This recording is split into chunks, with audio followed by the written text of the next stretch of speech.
and the theme is Digital Infrastructure for Viksit Bharat. We thank each one of you, the policymakers, corporate leaders, innovators, and thinkers for joining us today. This is your forum, so let's get started on our sessions post-lunch. Before we continue with the agenda, let me take a moment to recognize organizations whose participation and support have made this event possible. Our esteemed sponsors, our gold sponsor Nokia, Brother at Your Side associate sponsors, APJ Education, academia partner, CMR our research partner, DataQuest our media partner. And we also deeply are grateful to the esteemed industry bodies and associations who continue to champion the growth and evolution of India's telecom digital ecosystem and have been our valued supporting partners. We have CMAI, Association of India and TEMA, the SATCOM Industry Association, Digital Infrastructure Providers Association, COAI, Cybersecurity Association of India, Telecom Sector Skill Council. A special mention to CMR, Cyber Media Research, our trusted research partner whose deep industry insights and analytics have shaped the discussions at this forum. Moving on now to the first panel discussion post-lunch. The topic for this discussion, critical communication and secure digital infrastructure. This session will examine how India can strengthen critical communication systems and secure digital infrastructure for public safety, defense, emergency response, and financial networks. Let me call upon the panelists for this session on stage, please. Our first panelist, Dr. R.K. Upadhyay, CEO, CDOT. I think we have someone who's representing him from CDOT. Can we have you on stage, please? Also a round of applause now. So it's post-lunch, but let's get the energy back rolling a bit. Our second panelist, Dr. K.K. Singh, Joint Secretary, MeitY GOI, is he here? Not here. Okay. Dharmender Khajuria, Head Network Partnerships, Bharti, Airtel. We have retired Colonel Santanu Das, Head Regulatory, Altius. And Mr. Sunil David, Digital Tech Consultant and former Regional Director, IoT, AT&T. Can we have you all on stage? The session will be moderated by Colonel Dr. Sidharth Shukla. Can we have him on stage, please? Let's have a round of applause before we begin this session for a little more energy to our panelists as well. Over to you.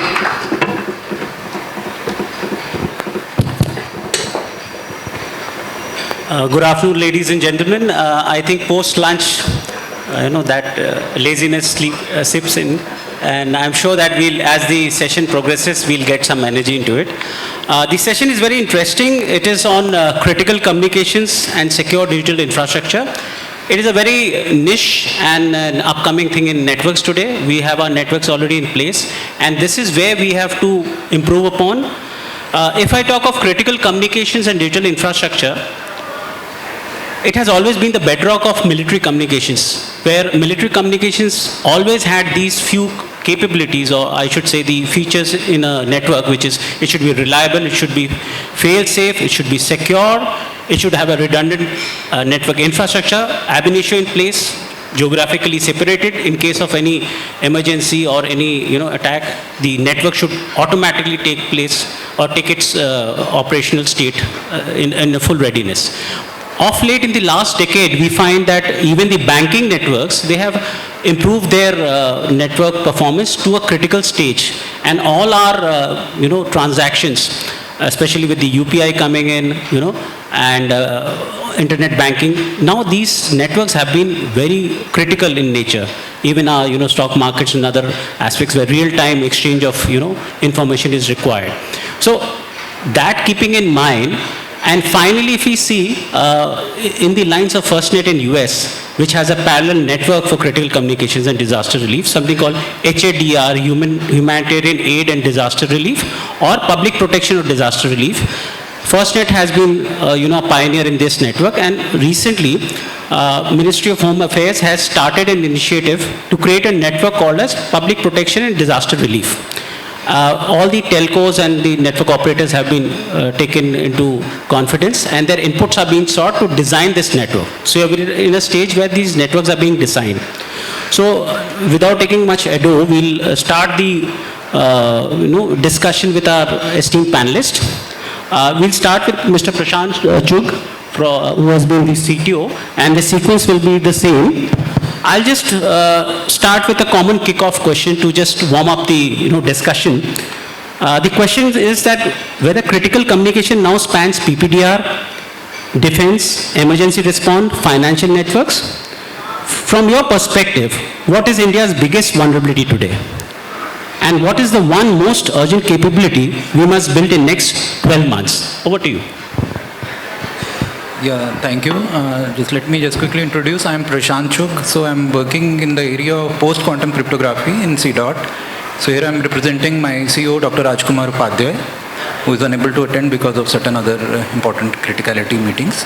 So coming over to the question, so I'll just say that we have all the components which are required for building a large-scale system which is required for PPDR and critical communications, but we have rolled out in parts actually, and rolling out of the full network is as such required. So there are certain, the question was specific to what is the biggest vulnerability. So biggest vulnerability I will say is that the large scale rollout has not happened of an integrated interoperable system, and which is in fact required at a large scale, and which is also considering the impact of quantum computers which may come in next few years. So it has to be post-quantum cryptography secure as well. So I will keep it brief for the time being. Yeah. Thank you so much. I would request Santanu to please add on his views. Yeah, good afternoon everybody, and Sidharth, thanks for that very pertinent question. And you made a mention about the defense networks, and since we both are military veterans having served together in a number of occasions, I think the answer lies very much in the question itself. In armed forces we talk a lot about jointness in operations, and still we find that all the three tri-services have their independent networks which are not interoperable. So as my fellow panelists have just brought out, that interoperability is, I think, one of the major vulnerability. And what has actually led to this particular vulnerability is that, all these networks have come up in silos. Like we have, armed forces have, Army has, constructed its network in a different manner. The Navy has come up in a different manner. I think for the PPDR also, if it has any vulnerability, so as to say, I think when it comes in fragmented sort of a communication system, then there are definitely blind spots in such kind of a network. Until and unless it has to come up in a unified manner, until and unless the factor of interoperability is, dovetailed into it, these vulnerabilities will always remain. And when you try to develop a security mechanism into such kind of a network, then your, individual security setups might not be talking to each other. So that is again one of the issues. So if this kind of a void has to be eradicated or it has to be addressed, then there has to be a dedicated network, and all I can suggest, like in defense, they have a dedicated network now for the tri-services. So I think in case of PPDR, you can always come up with a dedicated network. Maybe the Ministry of Communication can audit its spectrum, and it can identify a particular spectrum band which should be there for the PPDR.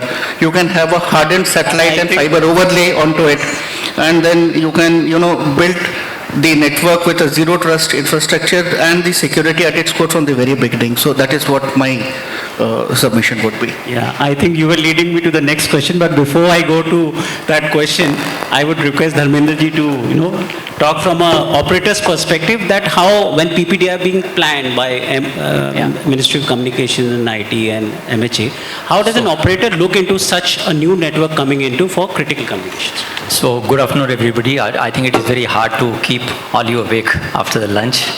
I'll try to make it interesting. I think it is very important for all of us to know what is PPDR. I think we have been hearing about it, but it is, the abbreviation is very simple to say: public protection and disaster relief. Okay. Now, why do we require this? So I'm just, giving a background. I think it is very important to understand that, the developed countries, so-called developed countries, like say US, they have got FirstNet. Okay, and that came into the picture, I think, 2012 after 9/11 attack, because when they realized that the communication, throughout the country is not stitched together. Similarly, if you look at UK, so they have their own network, ASN. That is the network which is sort of somewhat federated.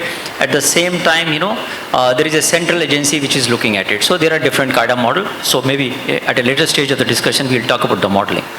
Now, as far as some of the speakers talk about the inter-operator moving from. So what we in our parlance we call it intra-circle roaming. Suppose there is some disaster and somebody's network. It can happen that one of the operators. There are 4 operators. One of the operators' network is down. So already the Minister of Communication or the direction from the DOT is very clear that there has to be intra-circle. Within the circle, the roaming has to happen, and that we have already done. So this is already in place. Now, as far as what we should be doing and what are the vulnerabilities, I think currently the model is not there. We would like to see it. TRI has their recommendations, and in my opening remarks, I will keep it to this short only. Thank you. Thank you. Mr. Sunil, what do you feel about the initial critical communication infrastructure coming to India, and we are talking about it now. It's a basic, and then we are going to AIM plus. So what is your view on that? Yeah, thanks, Sidharth. And I just want to expand on what Colonel Santanu mentioned, this whole aspect about fragmentation. So what we are clearly seeing is fragmentation of networks, command structures, identity and security controls, especially in the first 30 to 60 minutes whenever a crisis occurs. And today we have multiple networks, multiple platforms, multiple agencies, and coordination between them becomes a challenge. And what we really lack is obviously a mission-grade broadband infrastructure that has cybersecurity resilience at its core. Right, so that's the biggest challenge. And how do you overcome that challenge? I think 2 parts. So one is that we need a reference architecture that is meant for India, right? And of course, very strong governance, right? And when you're talking about fragmentation, coordination becomes important, right? So instead of having coordination done by phone calls, I think what we really need is coordination by design. Right, so that's what I would address. Yeah. It was good to know the initial views of all our esteemed speakers. And let me tell you, if I see FirstNet or any network in the Europe or Japan and South Korea, their population and the size of their country is like any state of ours. Our country is very, it's very different. The entire cellular, populace is demanding. The cost of the cellular subscription is the minimal, and hence to provide a network to cater for critical communications is a challenge, and that is what MHA and DOT is doing it. So we get to the next set of questions. Again, we'll start with Mr. Prashant Chugh. For you specifically, how close is India to a unified mission critical communications architecture that can serve public protection, disaster relief, and secure government defense use cases while maintaining the interoperability and security issues we discussed? Yeah, thank you. As far as the research and development of components are concerned, we are already ready, I will say, because I am representing CDOT here, and in CDOT only I know that lots of MCX components, whatever is required for the complete architecture are already available, and the trials have also happened with the various operators. We have formed an MCX alliance, and we have partners also, and we are working. So all the critical components which are required for an MCX, like hardened mobile OS, then VPN server, commercial grade MCX software, everything is available, and now CDOT has its own 4G core and RAN also, and we are worked with the other partners also. And with the respect to the disasters also, we have a large scale project with the National Disaster Management Authority, where your alerts for various disasters, the pre-warnings and all, so they are delivered across the country, and also SMS and cell broadcast, all is integrated with the various operators. So I will say that as far as I would say that we are ready, so we are very close. In the sense of rollout, I would say that given C. is already rolling out for defense also as part of a project, and for a complete ecosystem like consisting of various ministries, various sectors from MHA to defense, various MHA wings and all, for the complete rollout, yes, we are totally ready because all the components are there. And whenever a large-scale project of rollout is issued, so along with partners, so as a country, I would say we are ready, and it's just a matter of large-scale rollout, and our components are in fact interoperable with the previous generation of PPDR technology, where narrowband radios, etc. are used. So everything is there, in fact. So that is my brief. Yeah. Thank you. Okay, I'll just skip to Dharmender ji in this aspect. In my earlier role, we had a lot of interaction with MHA. So the requirement of PPDR is MCX is one of the important requirements, because without MCX you cannot connect to the legacy network, the handheld. If you see the police personnel and the army personnel holding the Motorola sets and their citizen band sets or VHF radios, the legacy radios has to be integrated to the cellular network infrastructure. For that, MCX comes into place. Now what MHA, the status right now is that DOT says that use our existing network of Geos and Airtels. You don't need to need the entire pan-India network, which is very logical. Get a specific core for the MHA and the PPR network from MCX, from any of the Make in India or the other vendors. The question is whether to go for a separate network for PPDR, or you should use the existing network with the existing spectrum in place and manage the traffic according to the requirements of PPDR. Sure. Thank you. I think very interesting question. I think these are two different kind of models. The first model, as I discussed in US, the first model works where the specific band of frequencies has been kept only for this. Okay, and there is it is a government run, but built by AT&T, and they're running the entire network. So this is one model. Second, UK model is very different. That it is not earlier they were working in the legacy system, what they call Tetra airwaves. They were working onto that, and now they are moving to 4G, 5G, LTE kind of a network. They are moving. I think what we should not copy any model from across the world. We should be looking at either complexity, the way, like you said, it's a huge country.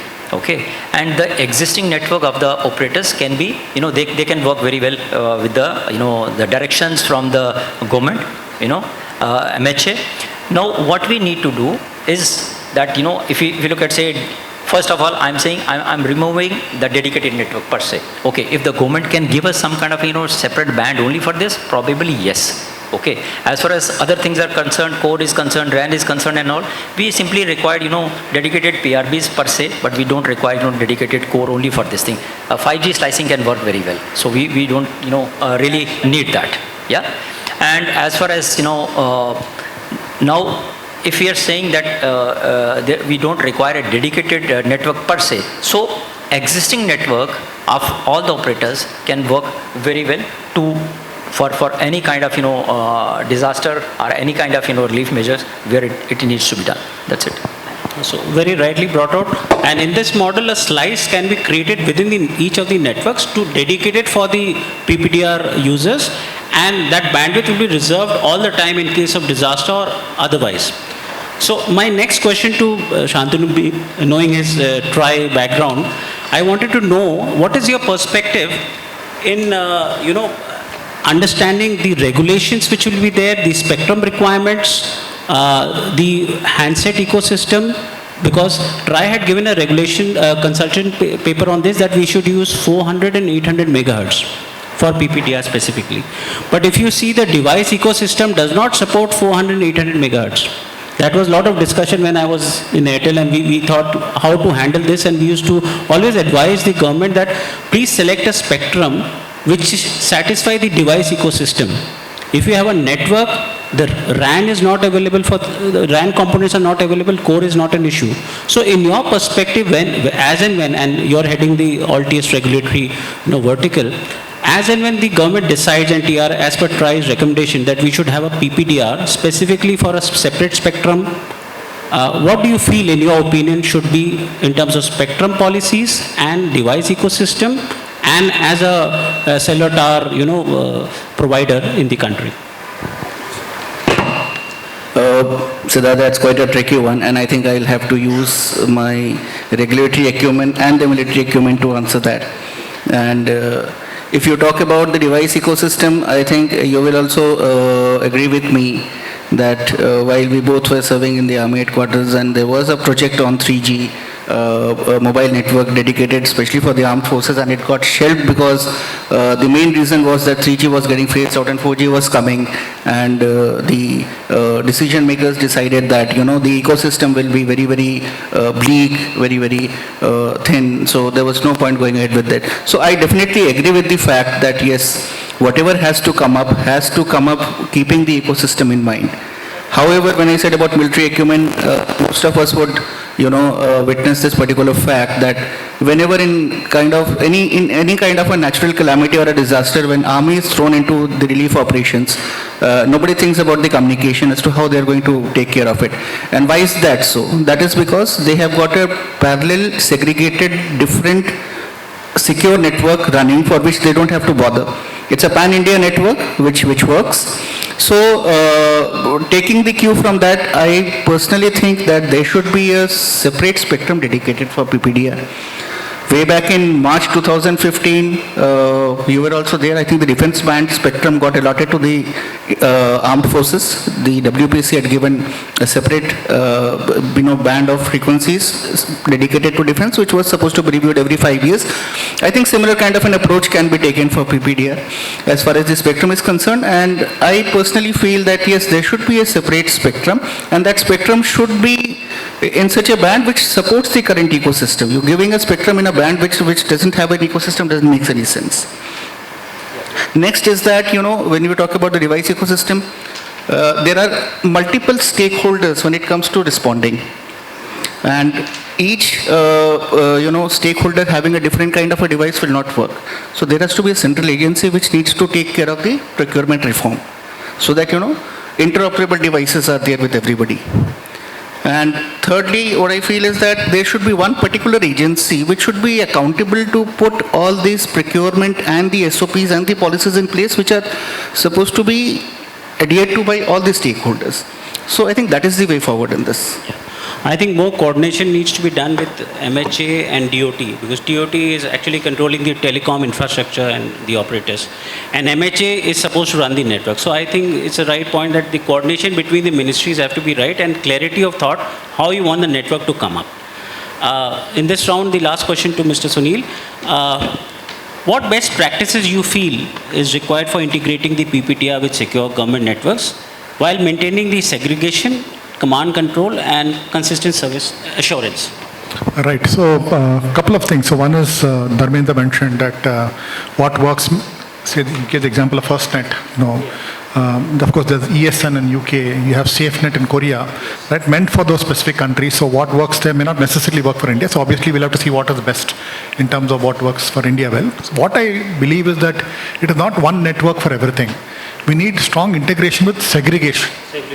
Right, so I think that is important. And what is also important is that the default capability of the network should be preemption and priority. Right, because for example, FirstNet, the first responders, so they obviously have to not be any congestion. Right, it's a dedicated spectrum carved out for them. Right, so that's very important. The preemption and the priority assigned for first responders to respond to any such eventuality, any disaster.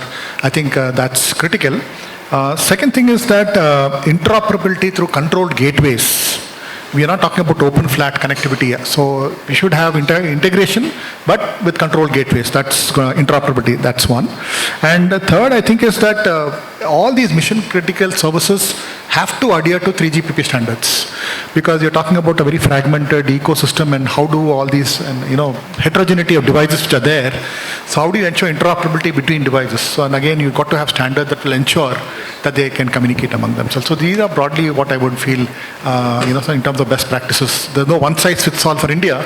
We'll have to see what specifically for India, what works, best practice from each country. Take that and adopt it for India specific needs. Dharmender, I'll come back to you on this because he's mentioned preemption and segregation of networks. I'm sure it can be done by operators, but I want you to throw some more light on it. How, if we have this PPDR network, what are your views on how we'll ensure preemption? Because whenever a disaster happens or any emergency or any attack happens, you have to give priority to the users of the government institutions who will restore the infrastructure, restore the networks. So how will preemption work? And secondly, segregation of networks and priority in these factors required. So I think preemption is a wrong notion. To my mind, preemption should be at a policy level, but at a operation level, you can always devise. You can devise that these roles will get the priority. Suppose we are saying police, armed forces, fire, everything, that can be very well defined. Now, I think that in India, the problem is very different. That, first, the SIMs gets changed quite often. The devices get changed. So how do we create a unique identity, which can be a SIM locked to a phone, locked to a role? So if we are defining it and then priority is given to those can override. I mean, existing network can be segregated, like we said in case of 5G slicing can be done. Or even without slicing, the priority can be, given to that these are the first responders, these guys have to, they can override. But I think the question for a commercial operator will be that overriding should not degrade or downgrade my existing network. I think that is the challenge for us. For that, if the government supports, normally in other countries when I was looking at this, I realized that that there are certain resources per se, like I said, so the resources are kept separately, and for those resources, I'm using these words that government is paying for that. Currently, we don't have that kind of a policy. If MHA looks at it and they want to create that kind of system, they should get in touch with the commercial as well, PSU operators, and this can be worked out. Yeah, thanks. Very nicely brought out. And actually, if we see, the government should have a clear mindset how it wants the network to be. They have already officers going to these countries and studying the network. But for India specific, they should have this clarity in mind whether segregation, preemption is required or not, whether the spectrum resource should be allocated separately or will be used jointly. So these issues have to be, actually clarified ab initio before the network is designed. Further, one more important factor, the question to Santanu will be there, because these networks will be very critical and they will be, vulnerable, because our adversaries, we know China, Pakistan and all these countries will be very interested to, attack these networks. Earlier we used to follow a perimeter defense system where, firewalls, IPS, IDS, intrusion protection and intrusion detection devices were there. And when the IP packets used to come in, there were no checks. But now the industry have gone into such cases where you want zero tolerance. So in this aspect of zero trust, so where do regulations help or hinder zero trust adoption? So at one place, I don't want any packet to go anywhere in my network, but the government agencies need lawful intervention or interception, data retention, data residency, and compliance audits. So how should we balance it? Because we know zero trust is a norm now as on day. And we want the government agencies to come and intercept in our network, do a lawful interception and further data mining or data retrieval. What are your views in this? Yeah, so when we talk about the regulatory aspect as to where it helps, I think the current regulatory frameworks have been, very, very pro-security, and that is why I think with the DPDP Act and the rules coming in, we in India have been very, very demanding on localization of data. We are very, very demanding, and we are very, very vocal of all the audits to be localized, and there has to be strong encryptions in place. And talking about the telecom sector and the financial sector, to enhance the credibility and security, I think the regulatory frameworks have been playing a very vital role. I think because of that only there has been continuous monitoring and ID verification. Today, if any of us are using UPI application on our phone, and the moment you detach your SIM from that particular mobile, you will not see that UPI application acting, because it has been continuously monitoring your credentials. So these kind of things or regulatory enforcements are definitely helping. Now, where does it hinders actually? So if we see the law enforcement agencies, whenever they are monitoring the data, they want to know the kind of encryption that you are using to secure the data. So how can you secure by disclosing those details? So this is some sort of a dichotomy which happens. Dichotomy is there. Yeah, you're right. Exactly. Then, at times what happens is, under the garb of carrying out analysis, humongous amount of data is actually retained by the agencies, which might be useless for them, but it is critical for the enterprise. Okay. And then, more often than not, what happens is that the regulatory frameworks often define such kind of checklists for audit, which are more of a checklist based, but which is less oriented from the risk analysis of that particular enterprise. So that risk, what actual risk exists in that particular enterprise or the organization, has to be looked into before you, define a compliance framework, because one size doesn't fit all. Yes. So I think the clarification has to be there, and some sort of a regulatory synergy has to be there, wherein the strong encryption methodologies and the law enforcement agencies' requirement of monitoring the data, they both can coexist simultaneously. And I think the compliance checks should be more risk oriented and practical oriented, rather than just defining a framework wherein you are divorced from reality as to what kind of frameworks you are suggesting. So that is my submission. Yeah, that's nicely covered, because again, this cannot be a routine SOP. It should have been more practical, wherein how you want to test the network, how you want to get the data retrieved. Okay, one new thing I would go to Mr. Prashant Chugh. Quantum is a buzz which is there in the industry, and people feel that quantum will solve, encryption will solve, all the issues.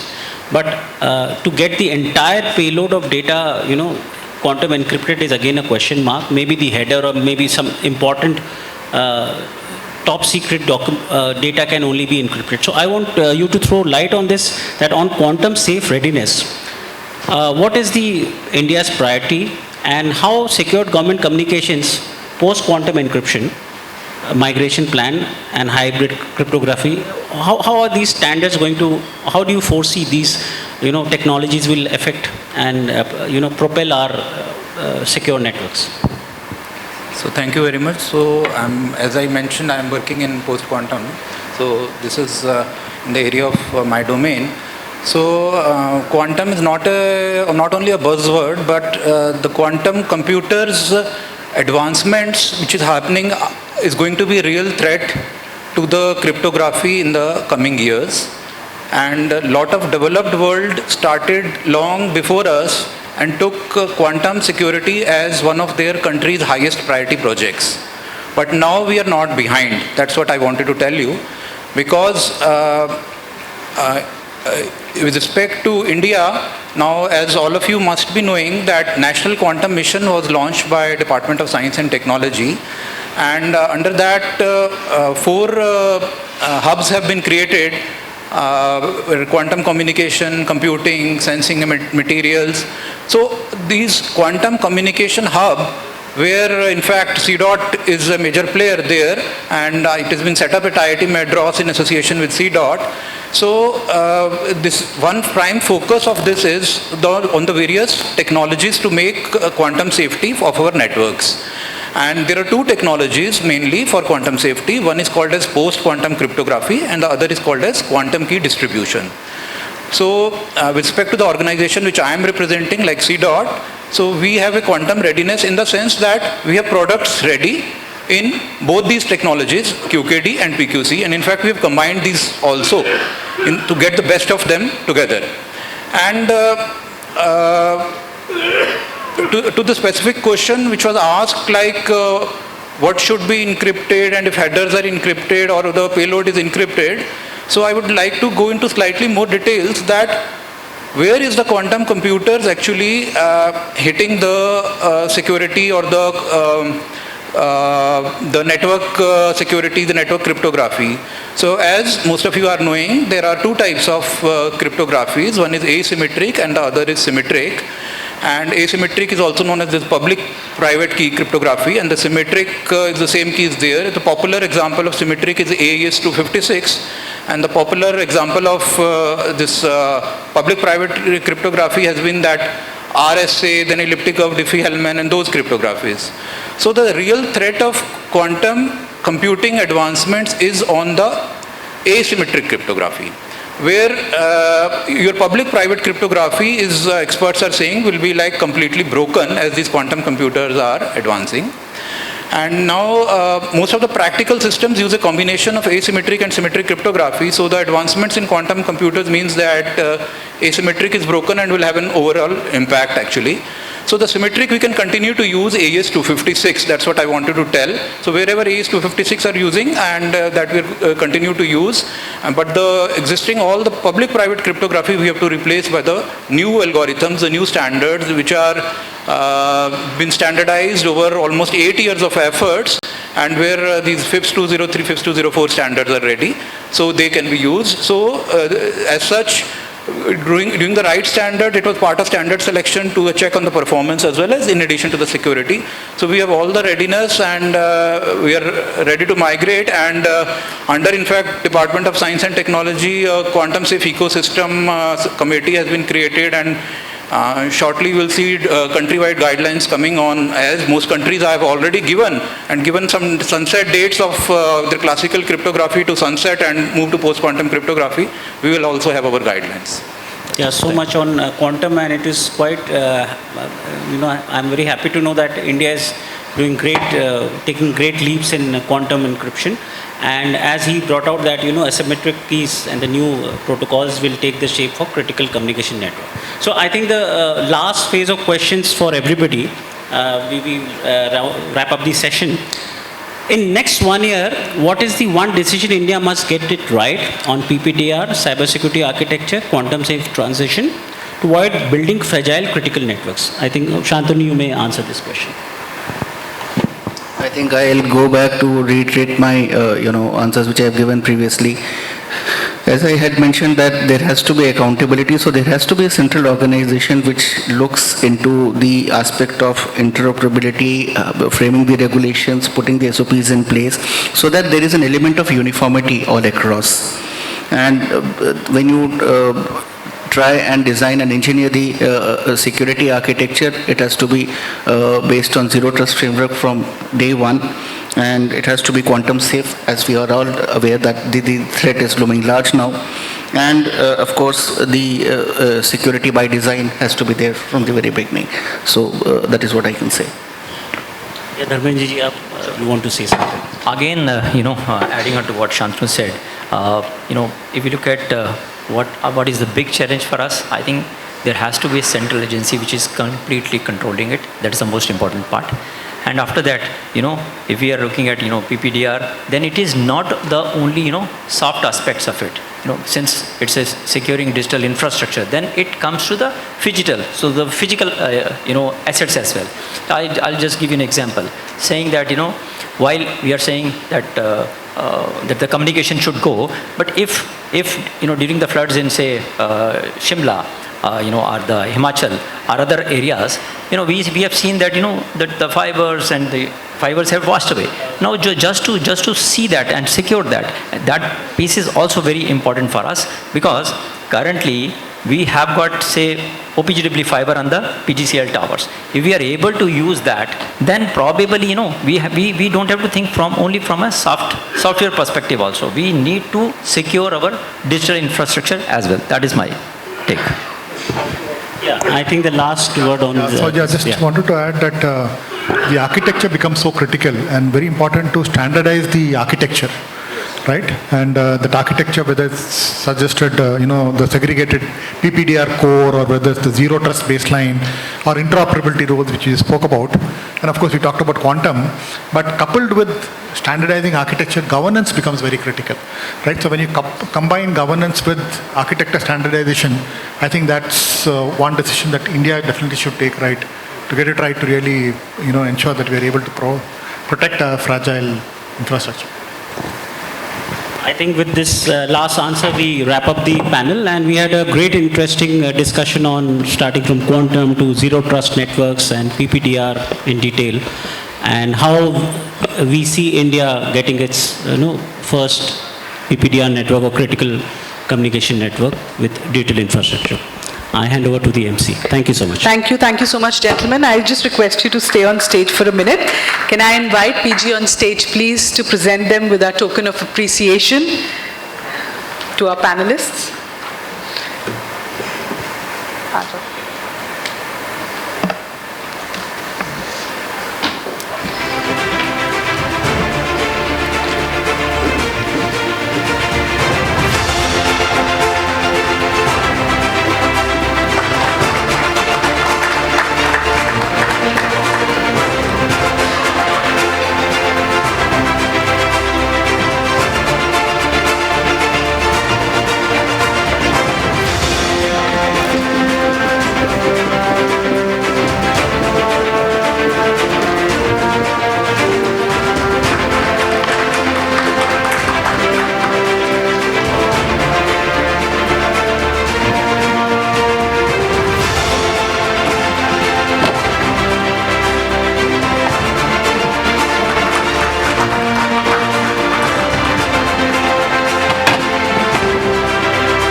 Can we have a quick group photograph also?